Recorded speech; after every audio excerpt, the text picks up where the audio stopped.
Ынтымактуу 5 бир тууган, бир майыл жомогу. Ал эми азыр балдарым ынтымактуу 5 бир тууган жөнүндөгү жомокту уккула. Алардын бардыгынан улуусу акылдуу жана тажрыйбалуу болуптур. Анын кичүү инилери дайыма жардамга чакырып, кеңештерин угушчу. Ал кыска бойлуу, бирок жоон жолпу экен. Андыктан аны Бекбекем деп чакырышчу.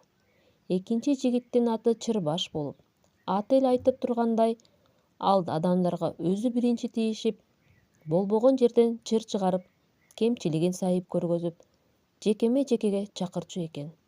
Үчүнчү бир тууган бардыгынан бийик бойлуу болгондуктан анын аты Упузун болуптур. Бир туугандардын төртүнчүсү бою бийик эмес, күчү, анча көп болбогону менен абдан сак жана өтө үнөмчүлдүгүнөн улам аны казыначы деп коюшчу экен. Алардын бешинчи, эң кичүү инеси абдан кичине, жаш жана тентек болгондуктан аны бир туугандар эркелетип балакай дешчү. Бир туугандар абдан ынтымактуу болушуп, анан бири-биринен эч качан ажырашчу эмес экен. Андыктан аларды эл ынтымактуу 5 бир тууган дешчү экен. Алардын бир жылдары жер кыдырып, эл көрүп жүрүшүп, бир каардуу хан башкарган чоң шаарга келишет.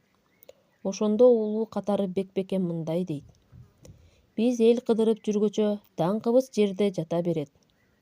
Көтөрүлбөйт, чыкпайт. Келгиле жакшылык иш жасап, бул шаарды каардуу башкаруучудан бошотобуз. Ошондо гана биз бир орунга токтойбуз. Ал эми жерде жаткан даңкыбыз тездик менен дүйнө кыдырып кетет. Макулбуз, деп бир ооздон туугандар жооп беришип, шаардын дарбазасына келишет. Чырбаш алдыга чыгып, каардуу ханды согушка чакырат. Айыгышкан согуш башталат. 5 ынтымактуу бир тууган каардуу хан менен жана анын жан жөөкөрлөрү менен жан аябай салгылашышат. Өзгөчө бул кармашта Упузун айырмаланып, аз эмес душманды талкалайт.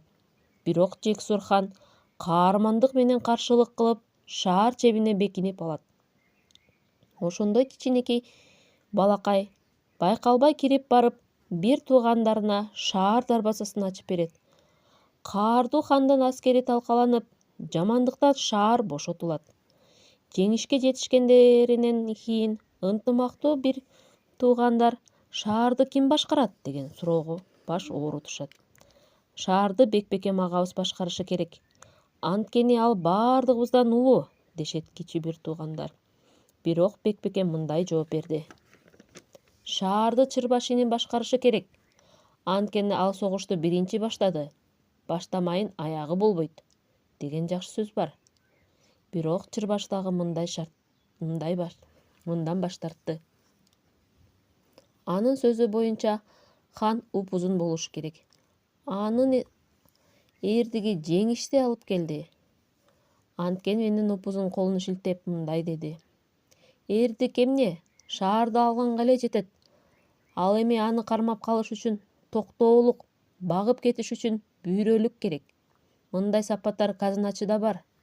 Бирок казыначы дагы бийликти колго алгысы келген жок. Хандыкты балакайга беришибиз керек, деди ал. Анткени ал бизге шаар дарбазасын ачып берди. Чынында эле ал өтө жаш, бирок бул анын келечегин алдыда экенин гана айтып турат. Балакай өзүнүн жаш экенин, тажрыйбасыздыгын шылтоолоп, деги эле башкаргысы келбей жатканын ачык айтып, бул жоопкерчиликтүү иштен жаа бою качты. Ошентип бир туугандар көпкө талашып, тартышышып, акыры мындай чечимге келишти: шаарды баарыбыз бирге башкарабыз. Жалгыздап эч кимибиз каардуу хандын чеңгелинен шаарды бошото алмак эмеспиз. Бир-бирден шаарды башкарыш дагы кыйын. Ал эми ынтымак менен бирдемдикте болсок, кандай кыйынчылык болсо дагы жеңип чыгабыз. Алар мындай чечимге келишсе, дал ошондой кылышты. Чынында эле алардан 5 ынтымактуу бир туугандардан өткөн жакшы башкаруучу бул дүйнөдө болгон жок. Эми балам, сен өз колуңду кара. Сенин дагы колуңдагы 5 ынтымактуу бир тууганды, 5 деле алчаак жардамчың бар экенин көрдүңбү? Мына, сенин баш бармагың жомоктогу бир туугандардын улуусу Бекбекемге окшош бекен? Ал эми чырбаш, сенин сөөмөйүң окшош.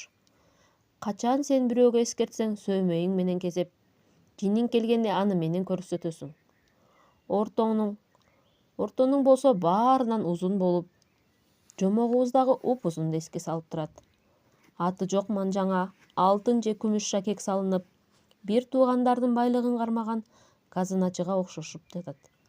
Ал эми сен чыпалагың бир туугандардын эң кенжеси, арык жана кыска балакайдын эле өзү. Мына, көрдүңбү балам, сага жардам берүүгө дайым даяр колуңда 5 манжаң, 5 элпек жардамчыңды, сен алар менен бактылуу жашооңду курсаң болот.